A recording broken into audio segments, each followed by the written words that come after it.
नमस्कार जी। नमस्कार जी। तो सबसे पहले हमारा मुद्दा रहेगा कि आपको वोट दे तो पब्लिक क्यों दे, आप पे विश्वास करे तो क्यों करे, किस कारणों से करे। गांव के अंदर, जंगल में, खेतों में और गांव की गलियों में जो पानी का जल भराव है उसकी निकासी का साधन करेंगे।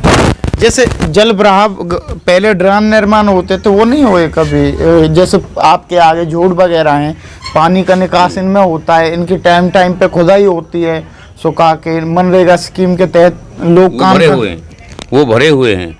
गांव में पानी की निकासी के लिए साधन सिर्फ एक ही है, पाइपलाइन डलवा के नाले में डलवाना, सीवर लाइन डलवा।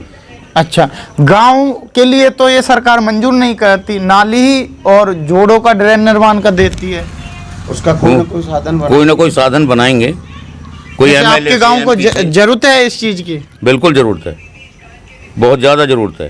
अच्छा, और जैसे खेल कूद के मामले में क्या है रुझान? जैसे बच्चों सड़क पर घूमते हैं, दुर्घटना हो जाती है, उनका किस प्रकार निवारण करेंगे? उनकी रेस के लिए ट्रैक बनवाना, जिम वगैरह की सुविधा करवाना, जिससे बच्चों का विकास हो। जैसे गांव में स्कूल है, किस हालत में, कैसा है, कौन सी क्लास तक है हमारी बेटियों के लिए, भाइयों के लिए, बहनों के लिए? उनकी समय समय पर मरम्मत करवाना, टीचर्स की सुविधा उपलब्ध कराना, ये हमारा ध्येय रहेगा। अच्छा, और स्वास्थ्य के मामले में हॉस्पिटल है गांव में कोई? गांव में है हॉस्पिटल, डिस्पेंसरी। तो किस प्रकार संचालित है? सुचारू ढंग से चल रहा है वैसे तो, बाकी जो भी कमी दिखाई देगी उसकी पूर्ति कराएंगे। अच्छा, और पशुओं के लिए कोई हॉस्पिटल? पशुओं के लिए हॉस्पिटल है, बाकी डॉक्टर बहुत कम आते हैं, बहुत कम की सुविधा उपलब्ध कराएंगे। अच्छा, और बारात घर वगैरह क्या सुविधा रहेगी आपके जैसे सरपंच चुने जाते हैं? तो गांव के अंदर कोई भी बैंक्वेट हॉल वगैरह नहीं है, तो एक सामूहिक बैंक्वेट हॉल बनवाया जाएगा। सामूहिक जमे हर प्रकार के वर्ग के लोग, गरीब अमीर कोई भी, जिसमें अपनी बेटियों की शादी करवा सके। अच्छा, और जैसे स्वास्थ्य के मामले में आपने बताया जल भराव रहता है, पीने के पानी की समस्या कैसी है? पीने के पानी की समस्या भी बहुत भारी है, कुछ एरिया में काफ़ी पानी होता है, कुछ एरिया में बिल्कुल नहीं है। उस समस्या के समाधान ढूंढेंगे। किस प्रकार करवाओगे? आपकी गांव की जनता से हमने मत लिया था, पाइपलाइन बिछ गई हैं, खूंटी भी लग गई हैं, तो आप पानी नहीं है पर किसी जगह पर किसी हद तक है, तो आप किस प्रकार निवारण करवाओगे? नए बोर करवाने पड़े तो वो भी कराएंगे, और जहां पाइपलाइन नहीं बिछी हैं वहां पाइपलाइन भी बिछाई जाएगी, जहां पानी की रिसाव है। तो शिक्षा का हो गया मुद्दा। महिलाओं के लिए जिस सुरक्षा की दृष्टि से क्या देखना चाहोगे आप? सुरक्षा की दृष्टि महिला, हाँ, महिलाओं की सुरक्षा। जैसे गांव में कुछ लोग हैं कह रहे हैं सुरक्षा को लेके, महिला की हो, जेंट्स की हो, चोरी की हो, उनको किस प्रकार देखते हो? उनके लिए भी चौकीदार लगाए जाएंगे गांव में, सीसीटीवी कैमरे लगवाए जाएंगे। अच्छा जी, लाइटें लगवाई जाएंगी। जैसे गांव का चौकीदार होता है, वो किस प्रकार काम कर रहा है गांव में? गांव में है, कर रहे हैं, जरूरत पड़ी तो और भी कराएंगे। हाँ। तो कुछ योजनाएं सरकार के द्वारा प्रॉपर दी जाती हैं पर गरीबों तक नहीं पहुंच पाती। जैसे बीसीए की सीट है, आप बीसीए से बिलोंग करते हो, एससी वर्ग हो या जनरल वर्ग हो, जो जरूरतमंद है उन तक नहीं पहुंच पाती। हर वर्ग में गरीब, माध्यम, हर प्रकार के व्यक्ति रहते हैं, तो बीपीएल की योजनाएं किस प्रकार पहुंचाई जाएंगी? देखो, बीपीएल के राशन कार्ड जिन लोगों के नहीं बने हैं और उचित हैं बनवाने, उनके नए राशन कार्ड बनवाए जाएंगे।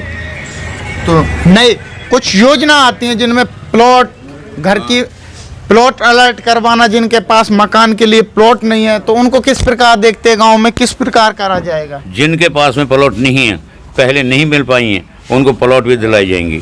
और रिपेयरिंग के जैसे बीपीएल के माध्यम से प्लॉट अलर्ट करवाने के बाद मकान कुछों को हो गई है, अब तक मकान बनाने के लिए 2.5 लाख रुपए दिए जाते हैं सरकार के लिए सब्सिडी के तौर पे, 80,000 रिपेयरिंग के लिए दिए जाते हैं, लोगों तक वो सुविधा से वंचित रह जाते हैं किसी कारण। उन योजनाओं को, छोटी छोटी योजनाएं रहती हैं जो सरकार के द्वारा चलाई जाती हैं और ज़रूरतमंदों तक नहीं पहुंच पाती। आपका कार्यकाल कैसा रहेगा? जैसे बनने के बाद उन तक पहुंचोगे कि नहीं पहुंच पाएंगी? बिल्कुल पहुंच पाएंगी, हर हालत में पहुंच पाएंगी। अगर सरकार से 10 रुपया भी आएगा तो 10 का 10 उन तक पहुंचेगा।